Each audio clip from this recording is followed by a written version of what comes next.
Once upon a time in adequately advanced magic. I start fighting with Virginia over the remaining cake ingredients. So I slam the box on the floor, or on whatever the nearest hard object is. If there's like a piece of metal nearby, that'd be preferable. The box flies into the wall and smashes into a billion pieces. He'll turn to Herkir and Galzar. It's like, I just got a sending. Constance back at the plaza says there's some type of magitite leak and they need us to head back right away. Perhaps some type of sabotage. Here, as you look out the window, and the driver of that car looks back at you. Our eyes meet. And it's Valerie. That's Valerie! Constance says, well, maybe 15 minutes or so ago, it seems like somebody called in a magitite leak. And you know how those things go, there can be very large explosions. The three of you head behind the counter and you see that there is a magitite line that has been cut, and it seems to be one of these larger ones that powers the entire store. Also next to Audrey, however, is a bomb. So he misty steps 30 feet directly into the air and attempts to throw the bomb as high as he can. Welcome to Falcon's Reach, a city in which magic is technology. You're listening to Adequately Advanced Magic.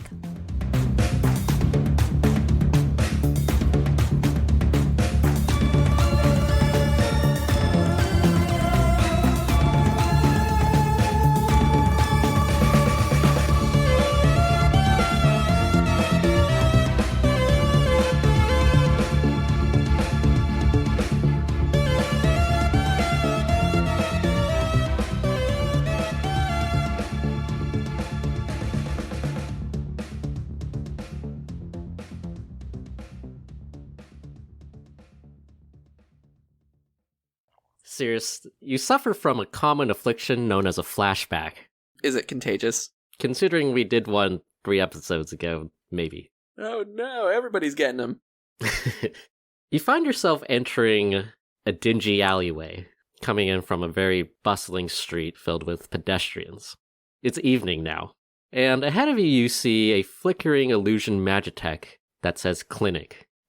It's been a few days after your first day of work, and you're here to see Valerie, and you're here to show her something very cool on the roof that you think will make her feel better. A little, mission objective marker appears on your screen.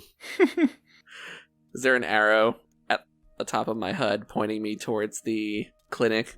Yeah, it's straight ahead of you, about 30 feet. Okay. Then I go to the clinic. Yeah.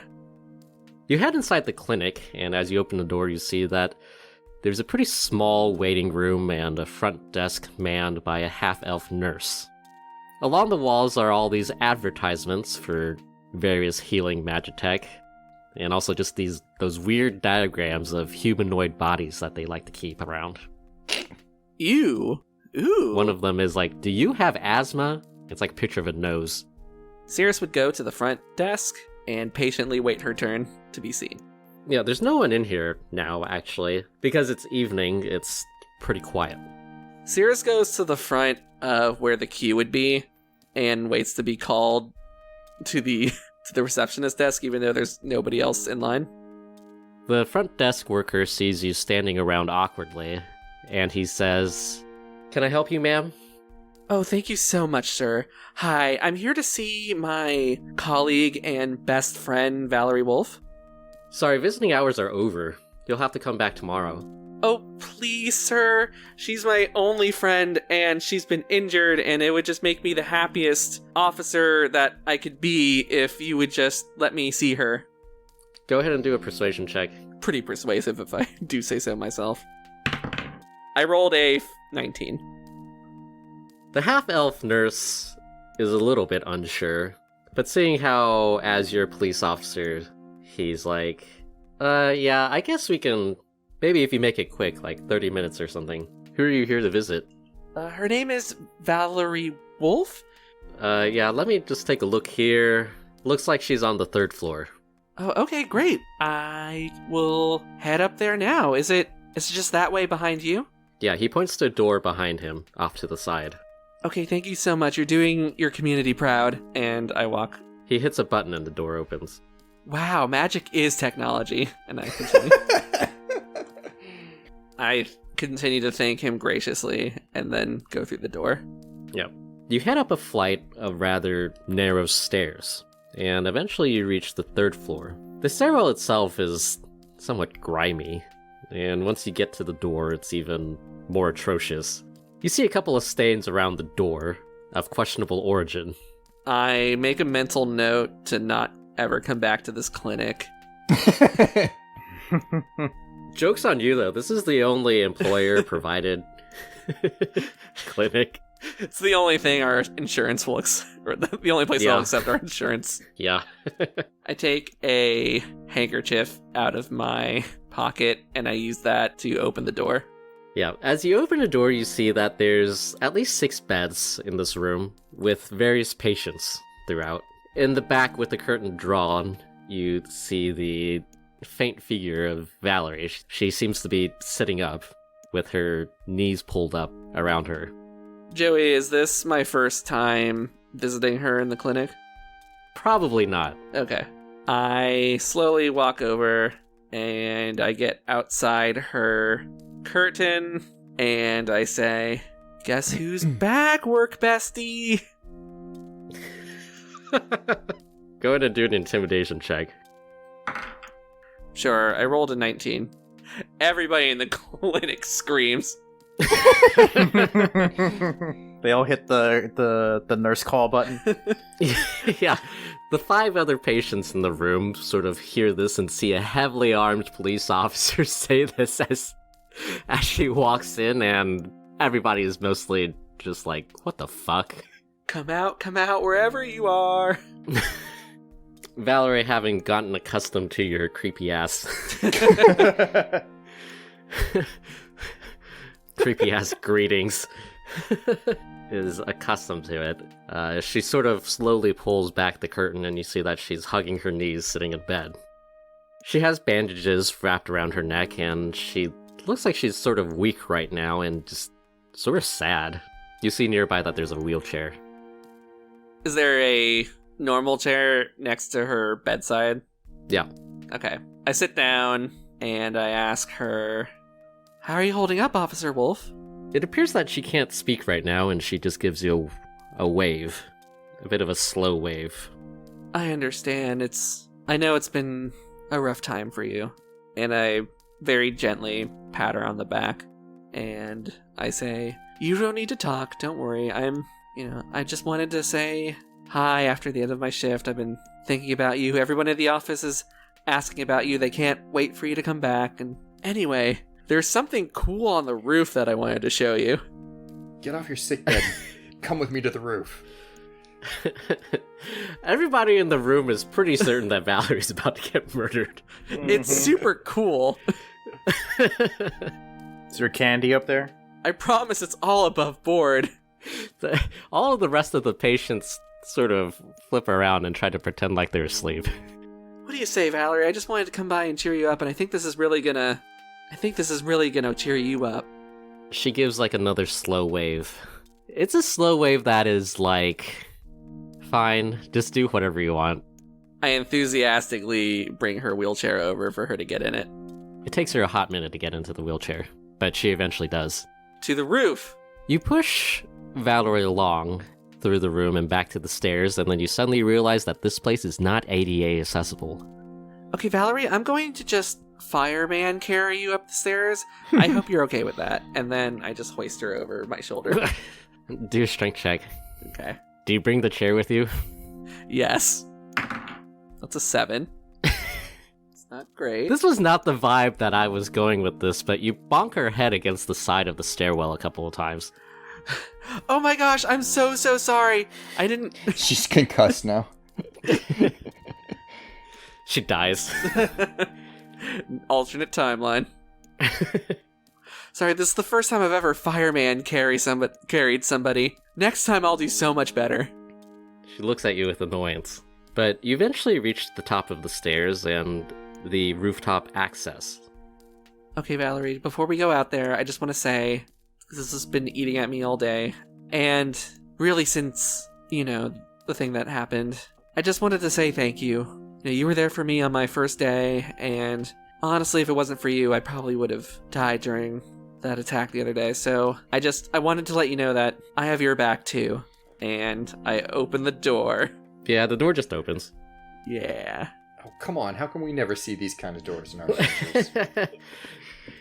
These are flashback doors. It's always like easier to do it after you. It's easier in hindsight to open a Yeah, door. it's all easier in hindsight. You open the door and there's nothing on the roof. Ta-da! Just kidding. Dun, dun, dun. Whatever's supposed to happen hasn't happened yet. Okay, just wait a bit, Valerie. I'm sure the super cool thing that I know about is going to happen. I look very excited. I have such a enthusiastic grin on my face. I assume you put Valerie back in the wheelchair and push her out. Yes.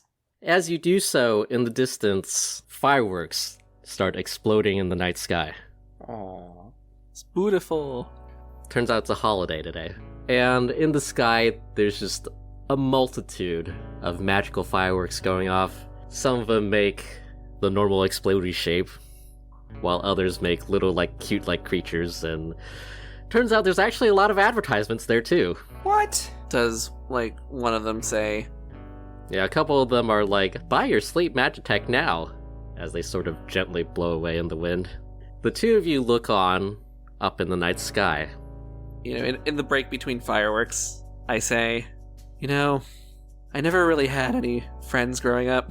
It was just me and my mom and my dad, and, I fell into some bad times, and I had some dark days, because I didn't really have anybody there for me. And, well, I don't know. I just really appreciate what you did, reaching out to me, giving me a chance, and so, I don't know, all I can really say is thank you, Valerie.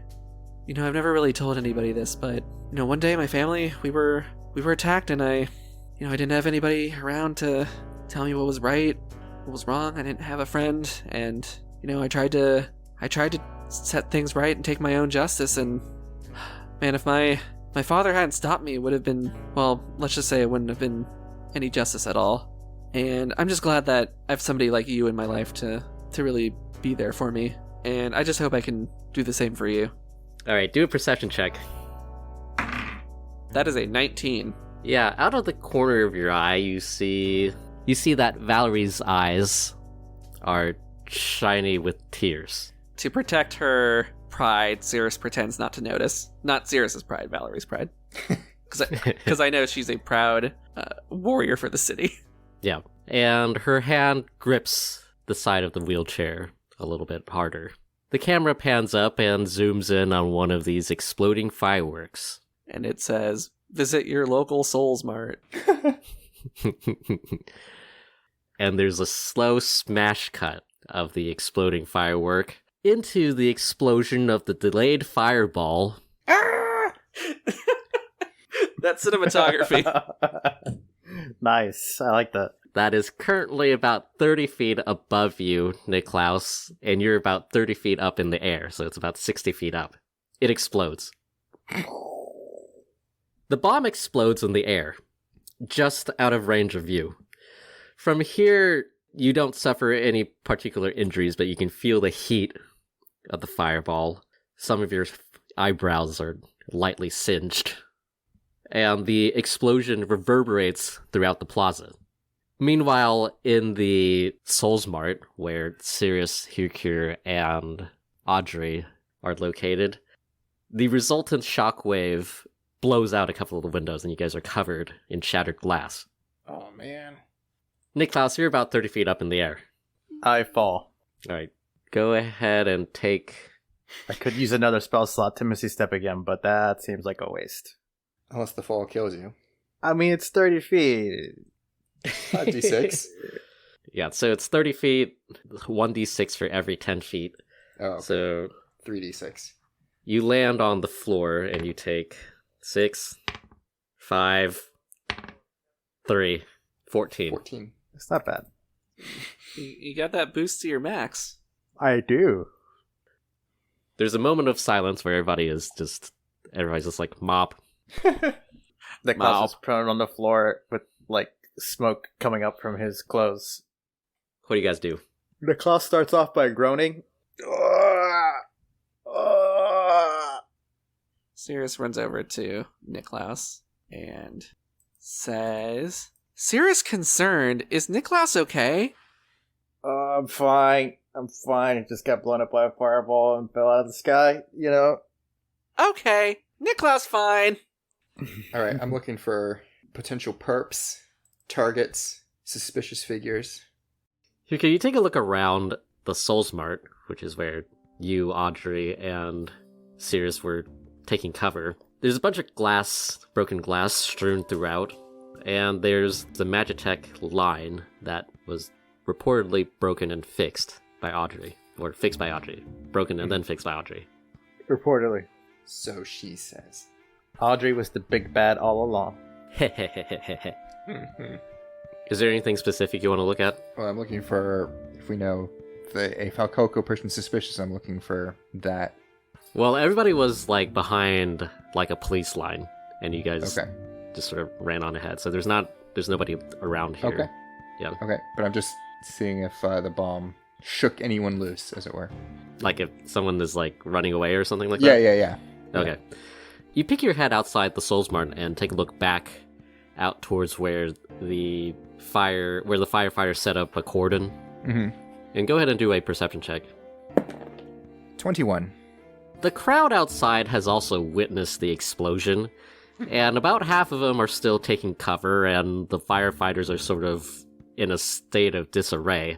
A couple of them start running towards Niclaus and Sirius. As you take a look around, you see that you don't see anybody really out of place. Okay. Yeah. Given that the bomb was one of these ones with a timer, Mm-hmm. you deduce that they probably left. All right. Sirius, what did you want to do? I wanted to see how bad the damage was. You take a look around, and there's not much damage, actually. The delayed fireball has a radius of 20 feet. Niclaus was able to chuck it up high enough where it just exploded in the air, really. Sirius doesn't know what to do and will stand by for further instruction. Niclaus has by now rolled over onto his back with his arms on the ground. He's just kind of resting for a moment. Hercure, Yo, did we do it? you did it. No one was hurt, other than you. Okay, yeah, yeah. Do you need some healing? Hercule looks like the idea has only just occurred to him. Just a touch, maybe? Alright, I will cast Cure Wounds. You get 9 hit points. I run over and cast Cure Wounds on. Niclaus sits up on, resting on the ground. Yeah, the little cure wounds tinkle happens. Well, should we, find out where this Falcoco guy was? Yes. Maybe Audrey saw him when she was messing with the Magitite line. Audrey, tell us everything. Give us the clue. We know you have it. Niclaus gets up and starts shuffling towards where he last saw Audrey. Yeah, Audrey has also come out to check up on you guys, and she runs up to you, Niclaus, and she's like, "Are you alright?" I'm good. Well, damn, that was close. She has a bit of a nervous chuckle, as if she could have possibly gotten blown up in the past 30 seconds.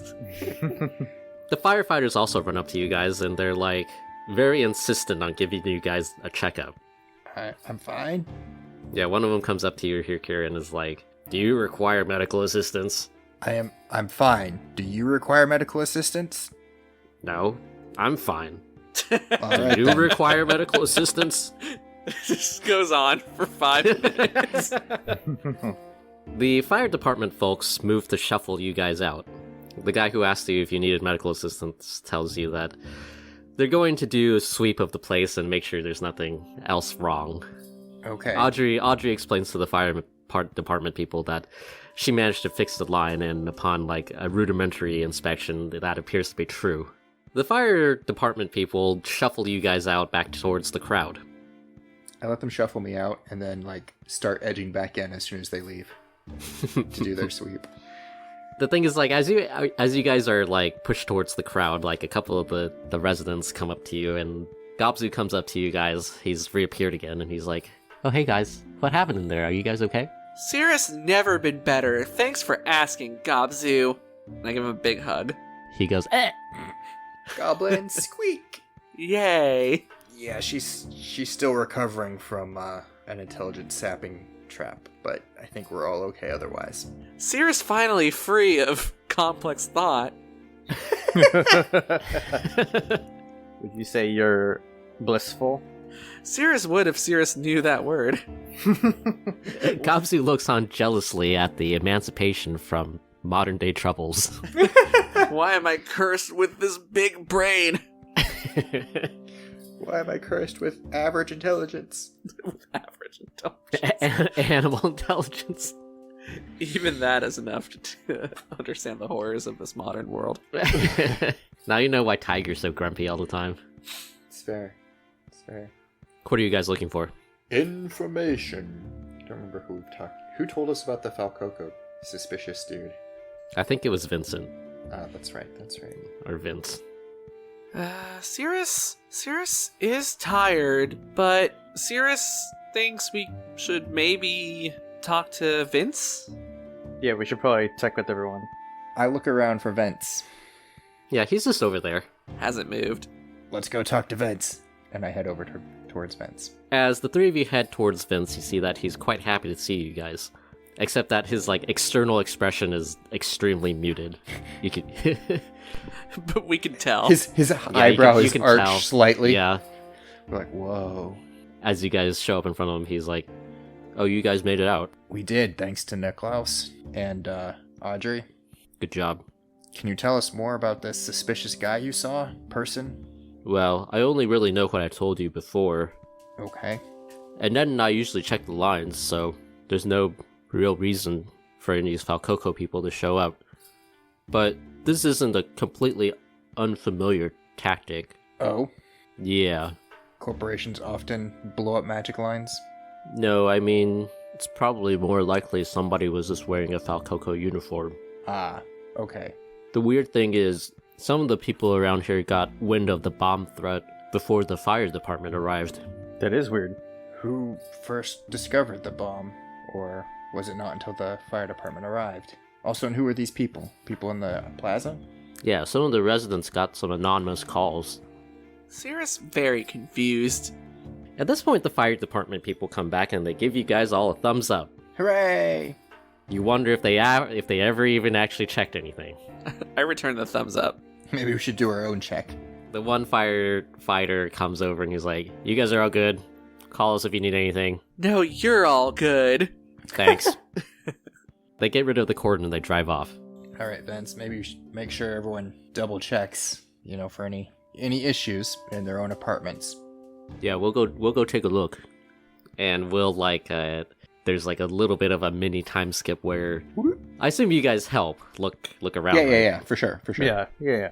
Constance, Gobzu, and Audrey also help. Galazar is still around, by the way. He dropped you guys off and he's still waiting for answers about what the hell is going on. He's sort of just chilling in the square with the somewhat comatose Virginia.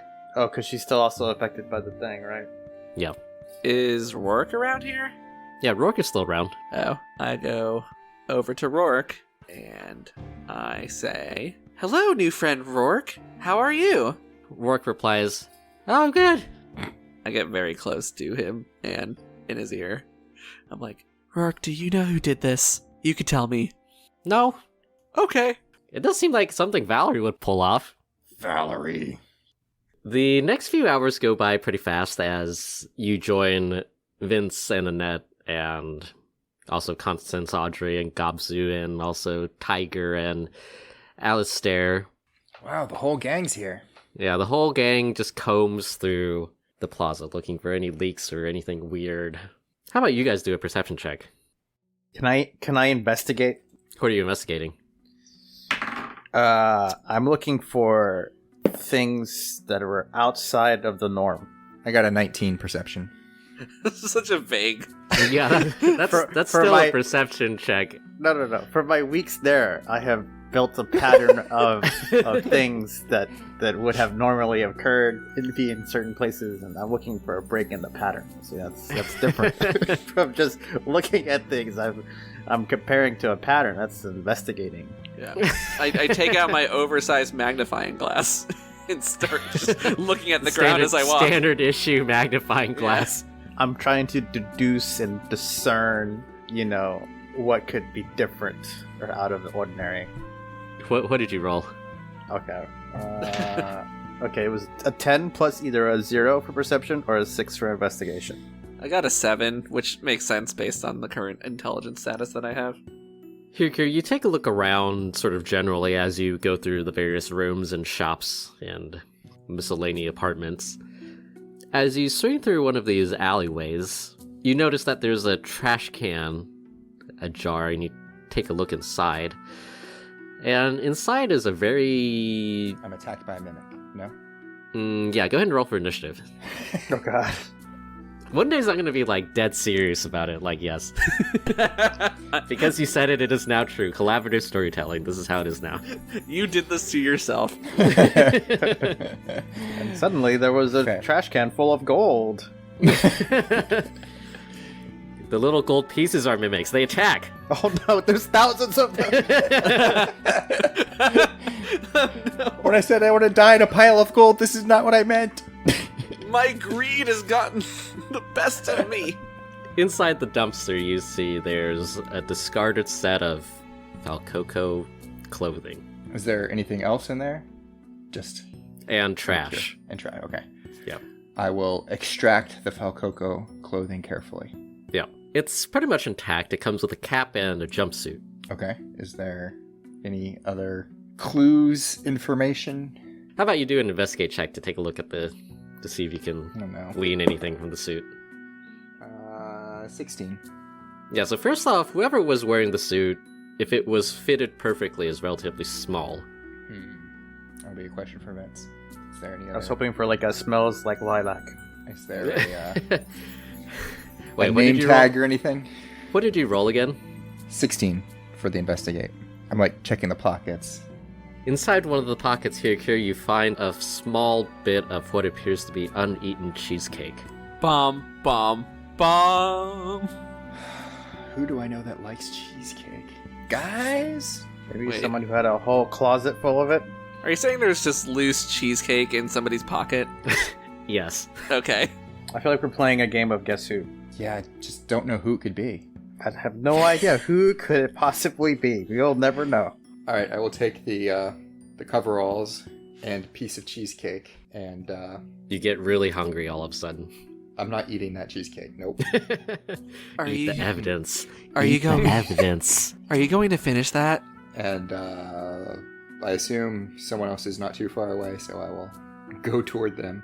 Niclaus, you take a look around for anything that's out of the ordinary. I can't really swing the investigate check for this one, I think. So that'll be a 10. If you give me something specific that you want to look for. Maybe anything that would have been used to like make the bomb, like the wires or the box. Okay, and you rolled a 16? Yeah. Niclaus, you head over to the square and collect the various remnants of the bomb that you can find. You basically bomb squat it together. It helps that I had a close look at it before it exploded. Yeah, you also recall what it looked like before it blew up into a billion pieces. And the main takeaway is that it's a Valdivian-made bomb. It's professionally made. Oh, okay. Yeah, it's something that Vire might use, or maybe even like agents like Galazar and Virginia, if they requested it. It's good to know. I thought it was a homebrew thing. Sirius, meanwhile, you just sort of bump into everybody and making it somewhat harder to look around. Sorry. Oh, Cirrus, so sorry. Sorry. Oh, The three of you meet up again back in the main square. friends. Did you find anything, Cirrus? Cirrus opens up her notebook and shows it to you, and on it is a doodle of a cheesecake. She looks very proud. Very good, Cirrus. Thank you. Cirrus feels like she's done quite a lot today and deserves a break. And Cirrus sits Think down, everyone- just right in front of everybody. I think everyone deserves a break. Did you find anything here, Kier? Yeah, I found the Falcoco coveralls Oh, and this cheesecake in the pocket. cheesecake. A smaller person presumably was wearing this. Wait a second. Cirrus, what did you draw here? Cheesecake? Cirrus was helpful? Why'd you think of cheesecake, Cirrus? Cirrus really hungry. But why cheesecake specifically? Cirrus ate cheesecake parts at Valerie's place. Cirrus has a taste for it now. At Valerie's place, huh? Chapter 3. A Taste for Cheesecake. Oh, nice. Hi, this is my memoir. How the cheesecake crumbles. Yeah, that's a good one. I mean, we did see Valerie driving away from this area as we were driving here. There's some circumstantial evidence. Yep. Do you think those coveralls would fit her? Do I think those coveralls would fit her? I assume yes, but Yeah, to confirm. seems like it would be like a rough fit. Yeah, I think she could wear them, yes. So, what you're saying is that we should return the cheesecake to Valerie. Yes, she's a terrorist, exactly. At least when cheesecake's involved. Did see that the bomb was like a standard issue Valdivian number. Valdivian. So it was probably provided to her if Valerie was indeed the perpetrator. It seems to fit. Galazar appears out of nowhere, and he gives a wave that says, "What are you guys talking about?" Things. We're trying to figure out who bombed this place, and the clues that we have so far lead us to suspect Valerie and Valdivian. Niclaus and Hirkir think Valerie bad, but Cirrus don't think Valerie bad. Cirrus very internally conflicted. Just following the evidence. Galazar does a wave that seems to say, "You said you would tell me what was going on." Yeah, I said we would explain it to both you and Virginia, but I don't think she's quite in a receptive state. If you want, I can explain everything to you, but then you'll just have to explain it all again to Virginia. Or we can sleep and then talk about it in the morning. He gives a way that seems to say, "Let's just get this over with because I've been sitting here for a couple hours waiting for you guys to clear this apartment." I'm sorry that the bomb in our apartment complex was inconvenient for you. He shrugs. Well, the long You and can- short of it... Go ahead. You can yada yada this, like... Yes, long and short of it, there's a apartment complex, Valerie's involved, Lillian's involved, it's all gone to shit. And then I go into more detail if he has questions. Mm-hmm. Galazar has questions about what the plaza has to do with anything, along with the connection to Valerie and the subsequent connection to Lillian. Throughout the course of the half-silent conversation, he does reveal that the reason that they're investigating Lillian is that he seems to have crossed the line in terms of operating outside of the purview of Valdivian, which is why Valdivian Internal Affairs is so-called, quote, investigating, unquote, him. And their Valdivian internal affairs. Yeah, they got bumped down. They mentioned this in one of the earlier episodes. Internal affairs in the corporate structure is like no one wants to do that shit because pretty much no one cares, usually. Right. Well, it's sort of like you're not really looking for anything until the higher-ups tell you someone has to go and find a reason why. Yeah. Or they know someone is doing something. But why would they want this plaza? That's the question for us. Galazar shrugs because that was what he was asking Niclaus earlier. It seems like no one knows. Galazar's eyes narrow for a second as if he's pondering something. You can see the gears really thinking this one out. He does a wave of his hand. So much waving these past couple of episodes. Mm-hmm. Hand waving. Mm-hmm. Yep. And he tells you guys that, very hesitantly tells you guys that he does know where Lillian lives, and that Lillian is about to have a gathering of some sort in the next couple of days. But he plays coy a little bit and stops short of asking you for help. How about everybody do a insight check real fast? Hell, we're gonna run off and ruin his plans by accident. Yeah, I would be afraid of asking us for help too. I got a 14.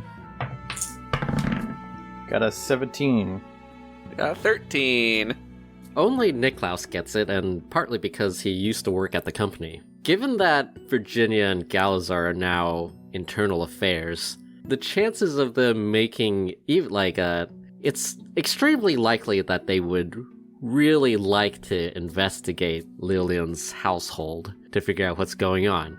But due to some nonsense company bureaucracy, the house is technically off limits, just based on some nonsense rules about how executive residencies are done, and that the chances of them making it in are next to nothing. Sirius and Hugo, you guys don't really pick up on this. So Galazar, you and Virginia planned on investigating Lillian's party? He does a wave that seems to say, we would if we could. But we can't, so we won't, so too bad. Well, we need to find out what Lillian's up to and why she's so interested in this. plaza. Could be that he would meet with any co-conspirators there at the party. What do you guys think? We could go do some reconnoitering. Cirrus doesn't know what reconnoitering means, but party does sound fun. We should, yeah. Do you know when the party's supposed to happen, Galazar? He does a wave that says 3 days from now. And he's like, ... So, joint operation? He asks, hesitantly. I mean, we have the same goals, so yeah, I'm not opposed to working with you. We're basically best friends now. He gives you a bag of sugar that he swiped from Valerie's apartment. Nice. Good use of sleight of hand skills. Cirrus is eternally grateful and gives him a bag of flour that she swiped from Valerie's apartment. He makes another hand wave and says, I'll contact you with details. And then he sighs a little bit and heads back to where Virginia is still snoring. And even from this distance, you can tell that he's wondering, how the hell am I going to explain this one to Virginia? They made me do it. He picks Virginia up and heads back towards the car. So, talk more in the morning? Yes, Cirrus sleepy, and now Cirrus regrets eating 5 bags of flour. So Cirrus is gonna go lay down. Do a constitution saving throw. Let's see, 15. You survive. I don't die. Hooray! Your stomach grumbles a little bit, but you seem okay for now. As you wonder about your GI health, a child runs into you. Cirrus, so sorry, little one. Are you okay? Hi, ma'am. Hi, small child. Can I help you? Would you happen to be Mrs. Alanis? He pulls out a letter and he looks at the address. Cirrus takes out her ID and looks at it and says, I think so. Okay, great. Here's a letter for you. Thank you. Wow, it is my lucky day. And I take the letter. The child, a dwarf, hands it to you and he's like, okay. He waits for a tip. Can I help you? Give him a piece of cheesecake. He eyes the piece of cheesecake hungrily. Your child is hungry. Can you feed child? I give him a piece of cheesecake. He eats it and he leaves. He's like, "Rah, rah, rah, rah, rah." Don't spend it all in one place. I hope he's gonna be okay. It's only like several hours old cheesecake. Probably fine. Well, spent some of those hours in a Falcoco coverall, so who knows what was going on in there. A Falcoco coverall in a trash can. Right. Okay. I have the letter, and Cirrus... Let's see. Cirrus is dumb right now. So Cirrus puts it in her pocket. Okay. Hirkir and Niclaus, you guys are there, by the way, when this happens. Cirrus, did that child say that you were Mrs.? Cirrus thought she heard Miss, but Cirrus honestly don't remember because that was an entire 2 minutes ago. Why does Niclaus ask? Oh, just curious. I'm trying to figure out how to respond to this. Cirrus is unmarried. What do you guys do? Cirrus would like to go to bed. Yeah, rest Probably time. fully recover, then we can prep for the party. I would very much like to be able to speak in the first person again. Second thought, never going to bed again. Gotta find, like, another trap. Every episode there's a new one. This one makes you extra undexterous. Oh boy. This one, like, makes you very fat and your constitution goes way down. This one gives you high blood pressure. Alright, that's very specific. The three of you head to bed? Yep. The three of you head back to your apartment. And it seems like at some point, Constance, Audrey, and Gobzu, and Annette, and Vince have come up with, like, a watch system. So they'll take turns sort of looking around, making sure no one sneaks in again. Should we have been involved in this, or are they just doing this independently from us? They're just doing it independently from you guys. Oh. Well, good for them. They can handle themselves. They don't need you. You're so... Honestly, you need them more than they need you. Cirrus... I was just going to say Cirrus passes out. Without even getting undressed, Cirrus just passes out on one of the beds. Clothing is hard, man. Look, her brain is trying to catch up with everything that's happened today. The bed sags under the weight of her armor and shield. It's fine. She rolls over. It's like just trapped between her shield and... But it doesn't break. Nope. Kick out Niclaus. I put down any excess equipment and go to sleep. Yep. Niclaus does his usual, gets ready for bed, hits the hay. Yep. The three of you collapse into bed, and the snoring commences. The camera, however, Uh-oh. zooms in on Sirius's pocket, and as she scratches her butt and rolls around, Wee. the letter slightly falls out a little bit, revealing some beautiful handwriting that says, "From Valerie." And in big capital letters it says, "Definitely not a trap."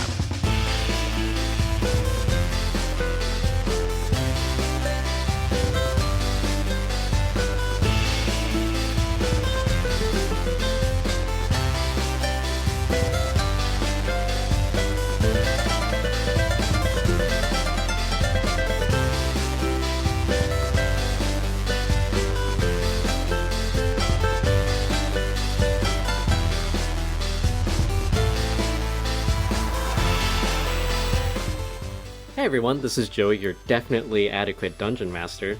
Thanks for checking out this episode of Adequately Advanced Magic. I'm hoping to get back to our regular schedule in the coming weeks, so be sure to check us out every Tuesday. Join us next week as Sirius attempts to sneak away from the group.